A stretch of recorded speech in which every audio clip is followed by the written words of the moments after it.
356 centimeters in feet? First of all, we need to know the value of 1 centimeter in feet. It's always 1 centimeter equals 0.03280839895 feet. Now we have to multiply 0.03280839895 by 356.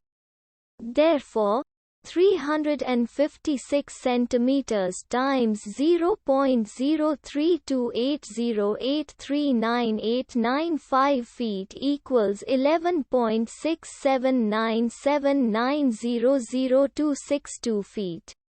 So, in other words, 356 centimeters equals 11.67979000262 feet. We hope you have enjoyed this video. Please like and subscribe to our channel for more videos like this.